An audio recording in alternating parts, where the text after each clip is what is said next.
Again, welcome back to another video lecture of linear inequalities. In previous video, we done exercise 6.1 up to question number 20. Today, we are going to continue exercise 6.1 from question number 21 based on word problems of linear inequalities. So, let's get quickly start about question number 21. Question number 21 is, Ravi obtained 70 and 75 marks in first two unit tests. That means Ravi scored 70 marks in first unit test and 75 marks in second unit test. Find the minimum marks he should get in the third test to have an average of at least 70 marks. यानी आपको क्या बोला है? Ravi obtained 70 marks in first unit test, 75 marks in second unit test, and Ravi third unit test में कितना marks score करेगा? Ravi third unit test में कितना मार्क्स स्कोर करेगा कि उसका एवरेज मार्क यानी तीनों मार्क्स का एवरेज 60 से ज्यादा होना चाहिए. एटलीस्ट 60 होना चाहिए. 60 या 60 से ज्यादा होना चाहिए. एटलीस्ट 60. दैट मीन्स 60 और मोर देन 60 कंप्लीट. तो ऑब्वियसली हमको एक क्वांटिटी सपोज करना है कि रवि थर्ड टेस्ट में x मार्क्स स्कोर करता है. x कोई भी नंबर हो सकता है, ठीक है. वो x की हमको इनइक्वालिटीज फाइंड आउट करनी है. समझ में आ रहा है? तो हम सपोज क्या करेंगे कि x with the marks obtain Ravi in third examinations. Alright, suppositions करेंगे हम. Solution, let x with the marks obtained by Ravi in the third unit test. Okay, x with the marks obtained by Ravi in third unit test. Okay, also given that, चलो आपको क्या बोला है कि an average marks at least 60. Okay, also given that and average marks of 3 unit test is at least 60. यानी उसका average 60 या 60 से ज्यादा होना चाहिए. एटलीस्ट 60. तो एटलीस्ट यानी दिस वन 60. ऑलराइट, तो ये मेन कंडीशन आपको दी है. And average marks. अभी एवरेज का मीनिंग क्या होता है? एवरेज कैसे फाइंड आउट करते हैं? समझ लो कि 5 नंबर्स का एवरेज मुझको फाइंड आउट करना है. A, B, C, D, E. 5 numbers का एवरेज फाइंड आउट करना, तो मैं क्या करूंगा? A plus B plus C plus D plus E divided by 5. अगर 4 नंबर का मुझको एवरेज फाइंड आउट करना है, 4 नंबर का, तो A plus B plus C plus D divided by 4. Okay, तो 3 यूनिट टेस्ट का एवरेज हमको फाइंड आउट करना है. तो फर्स्ट यूनिट टेस्ट में 70 मार्क्स है, सेकंड में 75 मार्क्स है, थर्ड में हमने x सपोज किया डिवाइडेड बाई 3 करना पड़ेगा, विच इज ग्रेटर और इक्वल टू 60. सही है. ये फर्स्ट यूनिट टेस्ट के मार्क्स, ये सेकंड यूनिट टेस्ट के मार्क्स, ये थर्ड यूनिट टेस्ट के मार्क्स. अभी उसको हम सिंप्लीफाई करेंगे. 70 plus 75 it's 145 plus x is greater equal to 180. ठीक है ना. 63 सर, इसको साइड चेंज करो. That is x is greater equal to 180 minus 145. That means x greater equal to 35. x greater equal to 35. इसका मीनिंग क्या होगा कि Ravi obtain at least 35 marks in third unit test. Okay, that is उसका meaning होगा Ravi obtain at least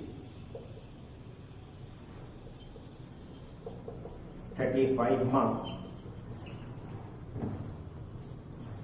in third unit test. Okay, लेकिन हमको तो minimum marks लिखना है. Find the minimum marks he should get in the third test to have an average of at least 60 marks. Okay, तो at least 35 marks का meaning क्या होगा कि वो 35 मार्क्स स्कोर कर सकता है या 35 से ज्यादा स्कोर कर सकता है. ठीक है ना. 35 या 35 से ज्यादा, तो उसमें से मिनिमम नंबर्स कितने होंगे? 35. ठीक है ना. 35 एंड 35 से ज्यादा में मिनिमम नंबर क्या होगा? 35. That means Ravi must obtain a minimum of 35 marks, ठीक है ना, बिकॉज ऑफ यहाँ पे एटलीस्ट 35 है, 35 एटलीस्ट 35 यानी 35 या 35 से ज्यादा, तो उसमें मिनिमम नंबर क्या रहेगा 35. So Ravi must obtain a minimum of 35 marks to get क्या बोला है, to get an average of 60 marks. Okay, an average of at least 60 marks, sorry, an average of at least 60 marks, that's it. Okay, ये हमारा final answer. सो Ravi minimum 35 marks obtain करेगा कि उससे उसका average at least 60 marks का आता है. Alright, समझ में आ रहा है. ओके, वैसे क्वेश्चंस है. Question number 22. To receive grade A in a course, one must obtain an average of 90 marks or more. Okay, average क्या दिया है 90 or more, 90 or more यानी एवरेज 90 या 90 से ज्यादा, तो एटलीस्ट 90 ही दिया है. ये दोनों चीज सेम है, एटलीस्ट एंड 90 मार्क्स और मोर. 90 मार्क्स और मोर उसका मीनिंग क्या होगा कि उसका एवरेज 90 रहेगा या मोर यानी 90 एंड 90 से ज्यादा, तो एटलीस्ट 90 दिया है. इन 5 एग्जामिनेशंस यानी यहाँ पे एवरेज 5 एग्जामिनेशंस का होगा था. First exam plus second exam plus third exam plus 4 exam plus 5 exam divided by 5, उसका एवरेज रहेगा. ओके, इफ सुनीता's marks in first 4 examinations are 87, 92, 94, 95, तो फिफ्थ एग्जाम में वो कितना स्कोर करेगा वो हमको सपोज करना है. तो हमारा सपोजिशंस क्लियर हो गया. ओके, हम क्या सपोज करेंगे कि x be the marks obtained by Sunita in fifth examinations. Okay, so let x be the marks obtained by Sunita in fifth examination. Okay, so given that an average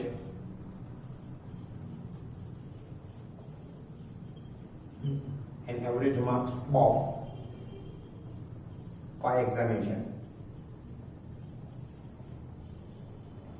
चलो क्या बोला, an average marks 90 or more, 90 और मोर, सही है, 90 और मोर. Okay, तो 5 examinations का average यानी first, second, third and fourth का दिया है 87 plus 92 plus 94 plus 95 plus fifth में हमने x दिया है divided by 5 is greater equal to 90. सही है.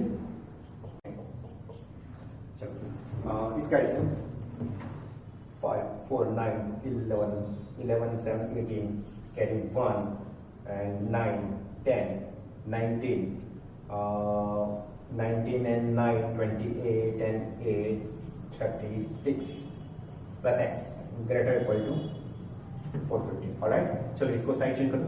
that means x greater equal to 450 minus 368, so x greater equal to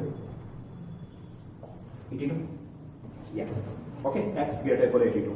that means इसका मीनिंग क्या होगा कि Sunita obtain at least, that is Sunita obtained at least 82 marks in fifth examination. Okay, fifth examination. लेकिन हमको तो minimum marks लिखना है, तो ऑब्वियसली अगर फिफ्थ एग्जामिनेशन में एटलीस्ट 82 मार्क्स सुनीता स्कोर करती है, एटलीस्ट 82 मार्क्स, उसका मीनिंग क्या होगा 82 या 82 से ज्यादा तो उसको स्कोर करने ही पड़ेंगे. तो उसमें मिनिमम नंबर्स कितने होंगे 82. ओके, तो हमारा आंसर क्या होगा, therefore Sunita must obtain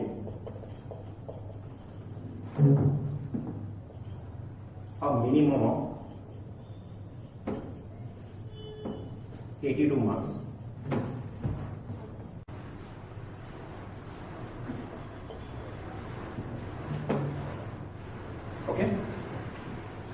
complete. So Sunita must obtain a minimum of 82 marks to get grade A. That's it. Alright. So video post करके नोट डाउन करें.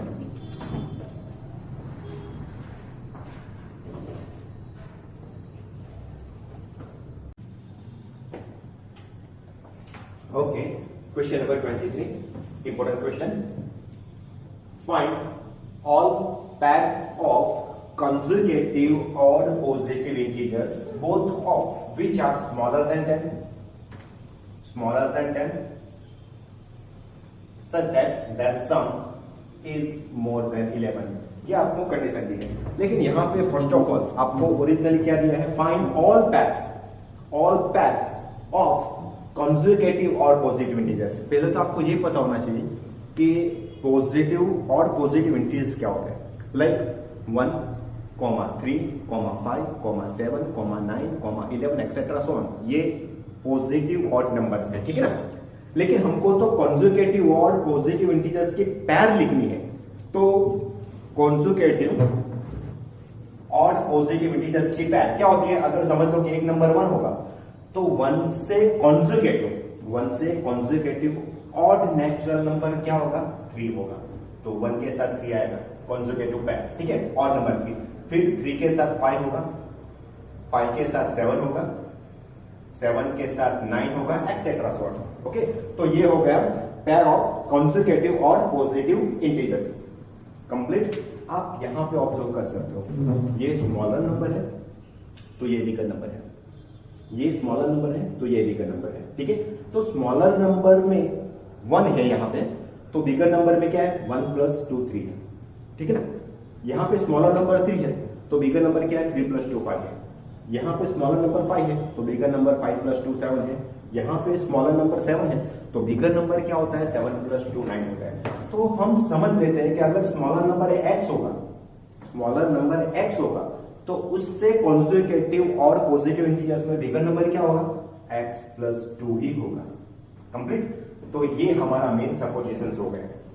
ऑलराइट, समझ में आ रहा है? ये हमने सपोज कहां से किया है. तो इसमें स्मॉलर नंबर हम अगर x लेंगे तो बिगर वन क्या होगा? x + 2 होगा. ओके, तो यही हमारा मेन सपोजिशंस है. ऑलराइट, सो सॉल्यूशन में हम स्टार्ट करते हैं. Let x be the smaller of 2 consecutive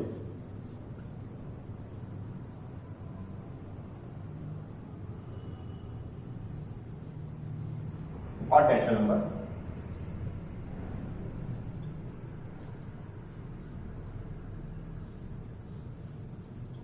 so that the other one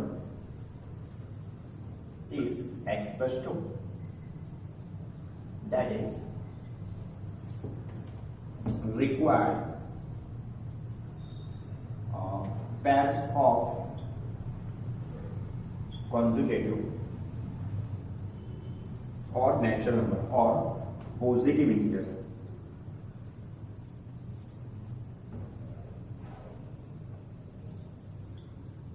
is x, x + 2. Okay, ये हमारा सपोजिशन हो गया कि हमको जो कंसेक्यूटिव पेयर ऑफ कंसेक्यूटिव और नेचुरल नंबर रिक्वायर्ड है वो होगा x, x + 2. यहाँ पे x क्या है? x क्या है? स्मॉलर ऑफ 2 कंसेक्यूटिव और नेचुरल नंबर, यानी x और नेचुरल नंबर है. x की वैल्यू हम सिलेक्ट कर सकते हैं 1, 3, 5, 7, 9. ओके, x 2 नहीं ले सकते बिकॉज ऑफ x आपको प्रॉपर्ली बोला है कि x और पॉजिटिव नेचुरल नंबर है. ठीक है. ओके, तो यहाँ पे अभी हम कंडीशन यूज करेंगे. ये स्मॉलर नंबर हो गया, ये बिगर नंबर हो गया. आपको क्या बोला है? Both of which are smaller than 10. Both of यानी ये भी 10 से स्मॉलर है, ये भी 10 से स्मॉलर है. ओके, तो फर्स्ट कंडीशन हम यूज करेंगे. Given that x is less than 10 and x + 2 is less than 10. Both यानी फर्स्ट नंबर भी 10 से स्मॉलर है एंड सेकंड नंबर भी 10 से स्मॉलर है, यानी दोनों नंबर 10 से स्मॉलर है. ओके, अभी ठीक तरीके से सोचो. x लेस देन 10 है, कोई प्रॉब्लम नहीं है. x + 2 लेस देन 10, तो इसका सिंपलीफाई मैं कर सकता हूं. तो इस पे से क्या होगा? x is less than 2 को साइड चेंज करो, तो 10 माइनस 2 8। ओके, तो हमारे पास दो कंडीशन दिख रही है, x less than 10 and x less than and यानी कॉमन चीज, ये दोनों में एक्स की वैल्यू सेटिस्फाइड होनी चाहिए। ठीक है, दोनों में एक्स की वैल्यू सेटिस्फाइड होनी चाहिए, यानी ये दोनों में एक ही एक्स पॉसिबल होगा, या तो फिर ये पॉसिबल होगा या फिर ये पॉसिबल होगा, दोनों पॉसिबल नहीं होगा। ठीक है, अभी सोचो हम लॉजिक कौन सा यूज करते हैं, तो इसमें से हम कौन सा एक्सेप्ट करेंगे। तो भाई यहां पे सोचो x लेस देन 10 यानी x की वैल्यू 10 से कम। ठीक है, x की वैल्यू 10 से कम, तो यहां पे x की वैल्यू में 9 ले सकता हूं। सोचो x 10 से कम है, 10 से कम यानी 9 पॉसिबल है, तो यहां से x 9 पॉसिबल है, लेकिन वो 9 यहां पे पॉसिबल नहीं है। देखो 8 से कम होना चाहिए। ओके, तो अगर x की वैल्यू 10 से कम में 9 में लूंगा तो यहां पे पॉसिबल है, यहां पे पॉसिबल नहीं है। ठीक है, तो ऑब्वियसली दोनों में सेटिस्फाई करेगी। वैसे कौन सी वैल्यू पॉसिबल है, सिर्फ और सिर्फ ये पॉसिबल है। Okay, that is x is less then 8 which is number 1। समझ में आया? आप यहां पे 9 लोगे तो ये कॉन्ट्राडिक्ट करेगा, लेकिन यहां से आप कोई भी वैल्यू सिलेक्ट करोगे, x लेस देन 8 यानी 7, अगर x की वैल्यू आप 7 लोगे इसमें से, तो इसमें भी सेटिस्फाई हो गए। 10 से कम 7 पॉसिबल है। ठीक है ना, तो ये दोनों में कौन सा वैल्यू सेटिस्फाई करेगा, x लेस देन 8 सेटिस्फाई करेगा। समझ में आ रहा है? ये मेन चीज है। नंबर 1 हमको मिल गया। एंड दूसरी कंडीशन आपको क्या दी है, that sum is more than 11। That sum यानी ये दोनों का sum, smaller number and bigger number, ये दोनों का सम 11 से मोर देन 11, मोर देन 11, 11 से ज्यादा होना चाहिए। Okay, also given that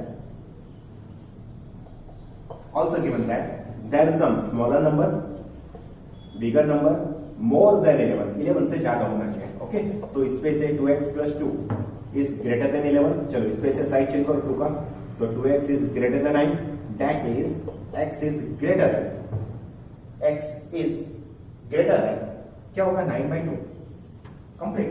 x is greater than 9/2। Okay, but x is odd positive integer, but x is odd positive integers. Okay, ये चीज आपको पता है कि x और पॉजिटिव इंटीजर्स है। समझ में आ रहा है? तो x की वैल्यू 9/2 से ज्यादा, लेकिन x की वैल्यू 8 से कम। ओके, तो 1 एंड 2 को मैं फॉलो करूंगा। Okay, x is odd positive integers from 1 and 2, from 1 and 2 possible values of x क्या होंगी, सोचो भाई। 9/2 से ज्यादा, 9/2 यानी 4.5, 9/2 यानी 4.5, तो 4.5 से ज्यादा है बट 8 से कम है, तो 4.5 से ज्यादा है फ्रॉम 1 एंड 2, दैट इज 9/2 से x बिगर 8 से कम। ओके, तो 4.5 ये होता है 4.5, x की वैल्यू 4.5 से ज्यादा 8 से कम, तो ऑड नंबर्स में कौन सी वैल्यू पॉसिबल है, 5 7। ठीक है ना, x की पॉसिबल वैल्यू क्या मिली, 4.5 से ज्यादा, तो 5 पॉसिबल है एंड 7 पॉसिबल है। 6 तो पॉसिबल है ही नहीं बिकॉज ऑफ ऑड नंबर है, तो 5 पॉसिबल है यानी 7 पॉसिबल है। तो x की वैल्यू हमको 5 एंड 7 मिल गया, तो हमको तो ये आंसर लाना है, that required pairs of consecutive or positive integers। चलो x की वैल्यू अगर 5 में लूंगा, यहां पे x 5 रखूंगा तो 5 प्लस 2 7, 5,7 एंड x की वैल्यू अगर मैं 7 रखूंगा यहाँ पे 7 और 7 प्लस 2 9, तो 7 एंड 9, तो ये हो गया हमारा फाइनल आंसर। Okay, complete. समझ में आ रहा है? तो ये दोनों मेन चीज है, first and second. All right, okay. वैसे ही क्वेश्चन नंबर 24 एग्जैक्टली वैसे ही सब। Find all pairs of conjugative even positive integers. Conjugative even positive integers, तो even numbers, even positive integers कौन से होते हैं, 2 4 6 8 एक्सेट्रा सो। ओके, तो उससे कॉन्जुगेटिव इवन पॉजिटिव इंटीजर क्या होगा, चलो पहला अगर 2 होगा तो उससे कॉन्जुगेटिव इवन पॉजिटिव इंटीजर 4 होगा। अगर 4 लो तो 4 के साथ क्या होगा 6, 6 लो तो 6 के साथ क्या होगा 8, 8 लो तो 8 के साथ क्या होगा 10 एक्सेट्रा सो। तो यहां पे भी आप सोच सकते हो कि स्मॉलर नंबर x होगा तो बिगर नंबर क्या होगा x प्लस 2। समझ में आ रहा है? कॉन्जुगेटिव का मीनिंग यही होता है भाई कि एक नंबर x होगा तो दूसरा नंबर क्या होगा x प्लस 2, तब भी वो कॉन्जुगेटिव इवन नेचुरल नंबर मिलेगा। ठीक है, तो हम सपोज यही करते हैं solution. Let x be the smaller of two consecutive even natural number so that the other one is x plus 2. Therefore required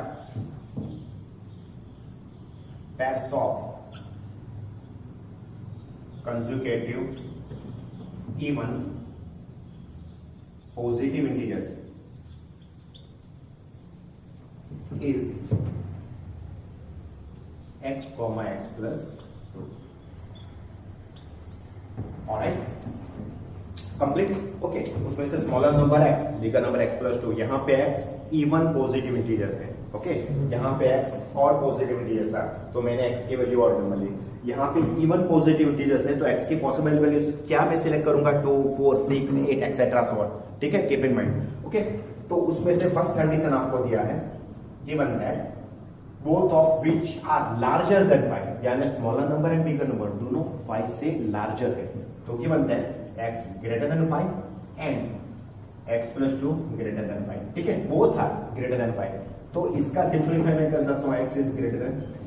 okay, अभी मैंने यहां पे आपको बोला था कि ये दोनों में से कोई एक पॉसिबल होगा बिकॉज ऑफ एंड है। ठीक है, तो यहां पे भी कोई एक ही नंबर पॉसिबल होगा, x greater than 5 पॉसिबल होगा या फिर x greater than 3 पॉसिबल होगा। तो हमको कैसा सोचना है, x greater than 5, x greater than 3। आप यहां से x की वैल्यू सिलेक्ट करो, इसमें 4 सेटिस्फाई करेगा, 4 इज ग्रेटर देन 3, इसमें ये सेटिस्फाई करेगा। ठीक है ना, 4 ग्रेटर देन, लेकिन 4 यहां पे सेटिस्फाई नहीं करेगा। देखो x ग्रेटर देन 5 तो यहां पे 4 सेटिस्फाई नहीं करेगा। ठीक है, तो दोनों में कौन सी वैल्यू सेटिस्फाई करेगी, x ग्रेटर देन 5। कंप्लीट है, समझ में आया? बिकॉज ऑफ यहां से 4 पॉसिबल है लेकिन यहां 4 पॉसिबल नहीं है, तो ये तो कॉन्ट्रडिक्ट करने ही वाली है। सिर्फ पॉसिबल कौन सी वैल्यू होगी, ये that is x greater than 5 is possible.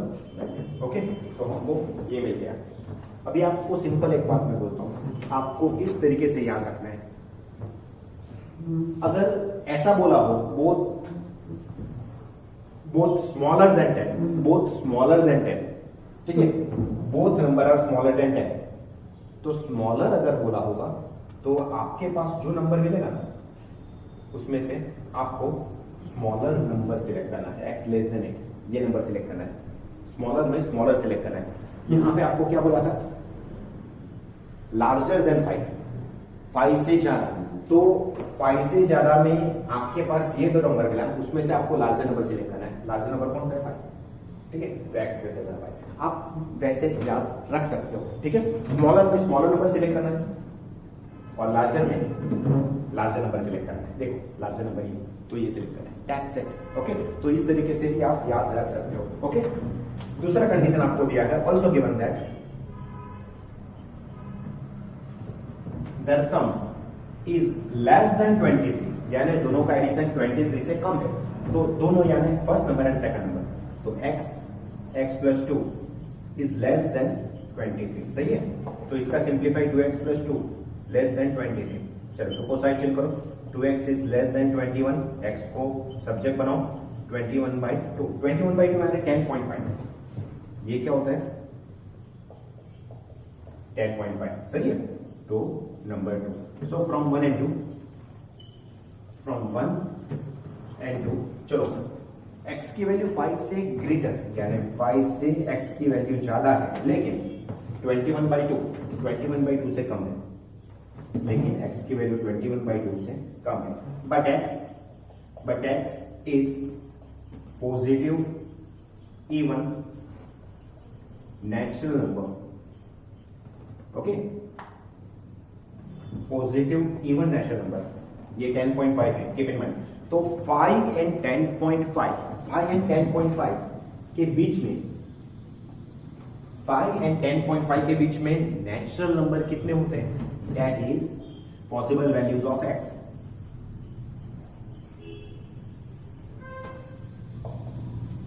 हाँ चलो, 6 पॉसिबल है, 8 पॉसिबल है, 10 पॉसिबल है। 5 एंड 10.5 के बिटवीन के natural, even natural number 6 possible है, 8 पॉसिबल है, 10 पॉसिबल है, ठीक है। तो एक्स की वैल्यू हमको मिल रही है।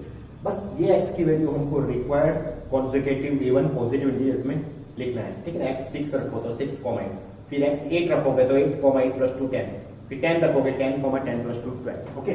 So required pairs of consecutive even positive integers are, चलो x की वैल्यू 6 रखोगे तो 6, 8 रखोगे तो 8, 10 एंड 10 रखोगे तो 10, 12, दैट्स इट। सो ये हमारा फाइनल आंसर है। ऑलराइट बच्चों, समझ में आ रहा है? मेन लॉजिक आपको मैंने यहाँ पे दिखाया था, ये तो आपको पता चल ही जाएगा। मेन लॉजिक यहाँ पे होता है, अगर ग्रेटर देन आपको बोला है, both number both of which are greater than 5, तो आपके पास जो नंबर्स मिलेंगे उसमें से जो ग्रेटर होगा वही लिखना है। 5 मिला, 3 मिला, उसमें से ग्रेटर कौन सा है? 5, तो ये पॉसिबल। अगर स्मॉलर नंबर आपको बोला है तो एक स्मॉलर नंबर 10 है, एक स्मॉलर नंबर 8 है, तो ये दोनों में हमको क्या लेना है? स्मॉलर लेना है, तो हम ये सिलेक्ट करेंगे, ओके। यही इसका मेन लॉजिक है, ऑलराइट। सो ये पोस्ट करके ड्रॉ कर दो।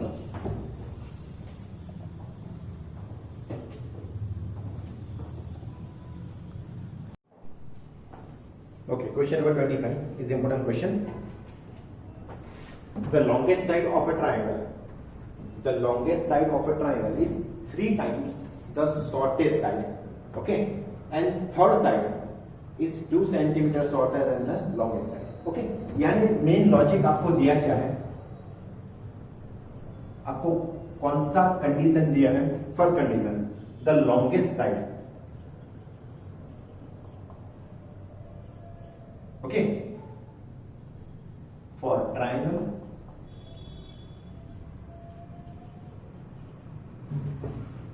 the longest side of a triangle is 3 times of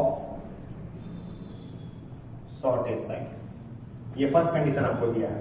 and the third side that means एक लॉन्गेस्ट साइड रहेगा, एक शॉर्टेस्ट साइड रहेगा, और ये दोनों साइड के बीच का जो साइड रहेगा उसको हम थर्ड साइड बोलेंगे, ठीक है। यानी शॉर्टेस्ट से बड़ा साइड बट लॉन्गेस्ट से कम साइड, ठीक है। तो the third side is 2 centimetre shorter than the longest side, यानी लॉन्गेस्ट साइड से 2 सेंटीमीटर छोटा, कंप्लीट। तो ये आपको कंडीशन दे रखी है।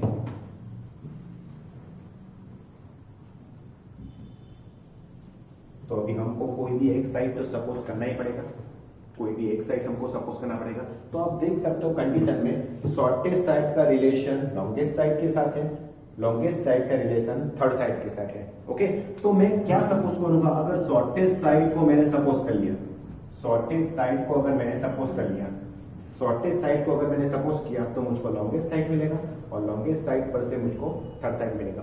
और एग्जैक्टली आपको फाइंड भी वही करना है, find the minimum length of the shortest side, okay. तो जो आपको फाइंड आउट करना है वही हम सपोज करेंगे। So solution, let for triangle the length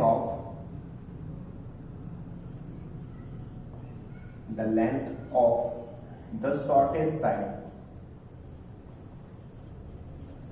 is x centimetre, ये हमने सपोज कर लिया है, ठीक है। The length of the shortest side is x centimetre, तो अभी शॉर्टेस्ट साइड की वैल्यू x सेंटीमीटर है, तो यहाँ पे x सेंटीमीटर रखो तो मुझको क्या मिलेगा? Longest side, okay. So given that number 1 longest side is equal to 3 of shortest side, उसके हिसाब से 3 ऑफ x मिलेगा, 3x centimetre. And second one, the third side is longest side -2 centimetre. तो आप यहां पे 3x सेंटीमीटर -2 सेंटीमीटर, तो इसकी वैल्यू होगी 3x -2 सेंटीमीटर। थर्ड साइड भी हमको मिल गया 3x centimetre -2 centimetre, that means 3x -2 centimetre which is a third side, longest side and shortest side. Okay, हमारे पास 3 साइड मिल गई। अभी आपको क्या दिया है कि parameter of triangle is at least 61 centimetre, also given that the perimeter of triangle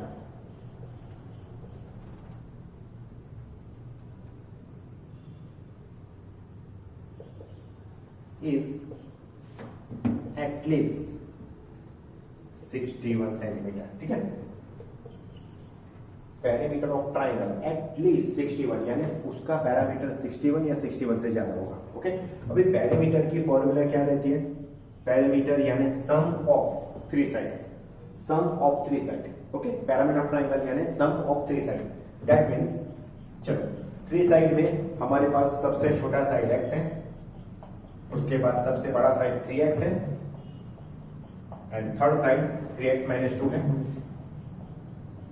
उसकी value 61 या 61 से ज्यादा है। ओके, दैट मींस चलो इसका सिंप्लीफाई करेंगे, 3x + 3x 6x + 1 7x -2 is greater equal to 61, that means 7x, ये -2 को साइड चेंज करो, ग्रेटर इक्वल टू 63, 7 से डिवाइड कर दो, so x greater equal to 9। Okay, तो x greater equal to 9, that means x यानी क्या है?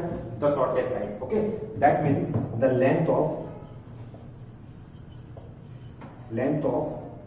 the shortest side is at least 9 centimetre. लेकिन हमको तो मिनिमम वैल्यू फाइंड आउट करना है। Okay, therefore the minimum length of the shortest side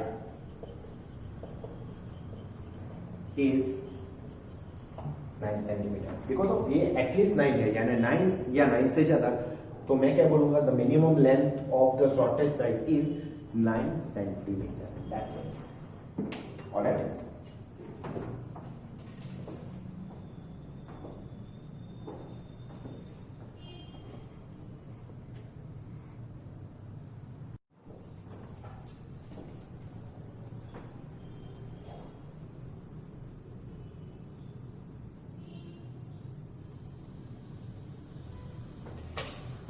okay, question number 26 is very most important question.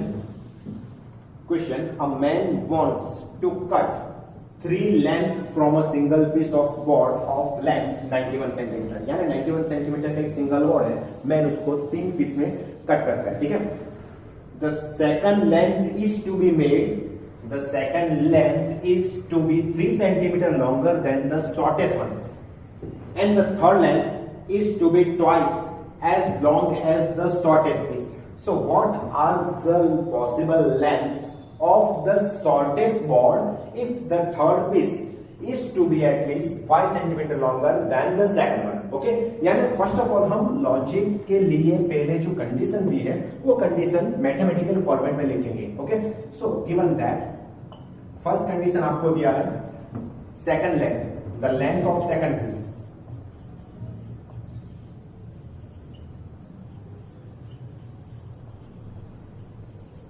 the length of second piece is 3 centimeter longer than the shortest. The length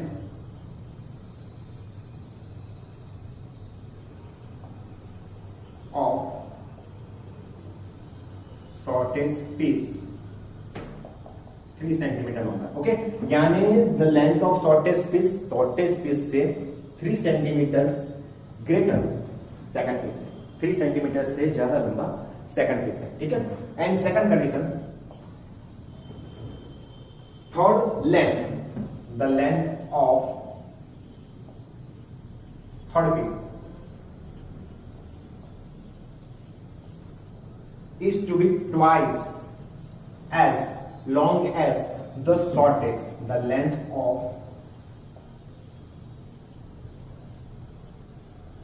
shortest piece. यानी आपको ये तो condition दे रखी है, alright. तो 3 piece 3 piece का relation logic यहां पे है। तो ऑब्वियसली हम अगर शॉर्टेस्ट पीस को एक्स सपोज करेंगे, आप देख सकते हो शॉर्टेस्ट पीस को अगर मैं एक्स सपोज करूंगा तो मुझको सेकंड पीस मिल जाएगा, शॉर्टेस्ट पीस पे मुझको थर्ड पीस भी मिल जाएगा, ठीक है ना। तो हम सपोज क्या करेंगे, वैसे भी हमको फाइंड आउट क्या करना है, what are the possible length of the shortest ball, यानी हमको सपोज भी वही करना है, फाइंड जो करना है वही हम सपोज करेंगे, शॉर्टेस्ट पीस की लेंथ हमको फाइंड आउट करना है, ठीक है। तो solution, let the length of shortest ball या piece is x centimeter. Okay, now given that first condition, the length of second piece, ये लॉजिक हमको क्वेश्चन में दिया है, हम यहां पे वैल्यू रखेंगे, that for the length of second piece is the length of shortest plus 3 centimeter, that means x plus 3 centimeter। ये देखो the length of second piece मिल गया। वैसे ही the length of third piece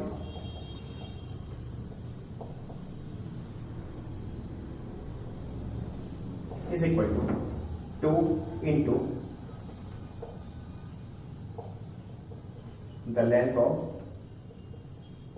shortest piece is equal to 2x centimetre. सही। तो shortest piece, second piece and third piece, shortest, second and third, तीनों तीन की लेंथ हमको मिलते हैं, ठीक है। अभी हमको कंडीशन यूज करना है। तो फर्स्ट कंडीशन समझ लो कि अगर एक मेन बोर्ड है, मेन बोर्ड में से मुझको 3 पीस चाहिए, फर्स्ट पीस मैंने ले लिया, सेकंड पीस मैंने ले लिया, थर्ड पीस मैंने ले लिया, ठीक है। तो ऑब्वियसली ये तीनों पीस को अगर मैं ज्वाइंट करूंगा, ये तीनों पीस को अगर मैं ज्वाइंट करूंगा तो उसकी वैल्यू क्या होगी, 91 सेंटीमीटर या 91 सेंटीमीटर से कम होगा। क्यों 91 सेंटीमीटर से कम होगा? फॉर एग्जांपल अगर समझ लो कि आपने ये बोर्ड सिलेक्ट किया है 91 सेंटीमीटर का, ठीक है। आप चाहो तो फर्स्ट आपने ये ले लिया, सेकंड आपने ये ले लिया, थर्ड आपने ये ले लिया, तो ये तीन का एडिशन 91 ही होने वाला है, ठीक है। ये तीन का एडिशन 91 ही होने वाला है। लेकिन अगर आपने थर्ड ये लिया, आपने थर्ड ये ले लिया, तो देखो ये फर्स्ट सेंटीमीटर, ये फर्स्ट पीस, ये सेकंड पीस, ये थर्ड पीस, ये एक्स्ट्रा बचेगा, ठीक है। ये वेस्टेज है, एक्स्ट्रा बचेगा। इसमें से 3 पीस मुझको यही निकालने, ये वेस्टेज है, तो ये तीन का एडिशन क्या होगा, 91 सेंटीमीटर से कम होगा। ओके, तो फर्स्ट कंडीशन आपको जो दी है, man wants to cut 3 lengths from a single piece of pot of length 91 centimetre. इसका मीनिंग क्या हुआ, the length of first piece plus second piece plus third piece is always less और equal 91 भी हो सकता है या 91 से कम हो सकता है। ओके, यानी अभी main condition also given that the length of first piece, the length of shortest piece में भी लिखूंगा अभी, the length of shortest piece यानी the length of shortest piece x, the length of second piece x plus 3, the length of third piece 2x, उसकी value 91 या 91 से कम होगी। ओके, द लेंथ ऑफ, आप स्टेटमेंट में लिखना चाहो तो लिख सकते हो the length of shortest piece plus the length of second piece plus length of third piece is less और इक्वल 91। इसका सिंप्लीफाई मैं करूंगा 2x plus x plus x, that means 4x plus 3 less और इक्वल 91। सही है, that means 4x less और equal 3 को side change करो तो 91 माइनस 3 इट्स 88. ओके, सो 4 को डिवाइड कर दो. दैट मीन्स x लेस और equal 22. 88 by 4. So x less और इक्वल 22. हमको ये कंडीशन मिलती है नंबर 1 कंप्लीट. ये 91 का मैंने कॉन्सेप्ट यूज किया है. अभी आखिरी लाइन पे आपको दिया है, देख लो. If the third piece is to be at least also given that the third piece, the length of third piece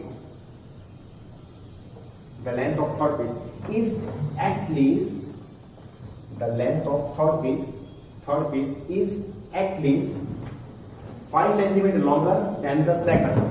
5 centimeter longer than the length of second piece. ठीक है, the length of third piece is at least 5 centimeter longer than the length of second piece. ये आपको आखिरी inequality दी है. चलो, the length of third piece, हमारे पास the length of third piece की वैल्यू 2x है, तो ये 2x greater equal to the length of second piece. The length of second piece की वैल्यू हमारे पास x plus 3 है प्लस 5. ओके, तो ये x को मैं साइड चेंज करूंगा तो 2x minus x, ये x इधर आएगा. 2x minus x is greater or equal to 8. That means x greater or equal to 8. ये हो गया number 2. So from 1 and 2. So from 1 and 2, 8 less or equal x less or equal 22. Okay. तो x की value मुझको क्या मिलेगी? 8 less or equal x less or equal 22. That means x belongs to close interval 8 to 20. Okay, so x belongs to close 8 to 22. ठीक है ना, close interval 8 to 22. That means इसका meaning क्या हुआ? x इज ग्रेटर और equal to 8 but less और equal to 22. और x क्या है? x हमारा है the length of shortest piece. That means the length of shortest piece is greater or equal to 8 but less or equal to 22 centimeter. Okay, so our final answer, the length of shortest piece is greater or equal to 8 centimeter, greater or equal to 8 centimeter, but less or equal to 22 centimeter. That's it. Okay, so it is a very most important question. So keep it.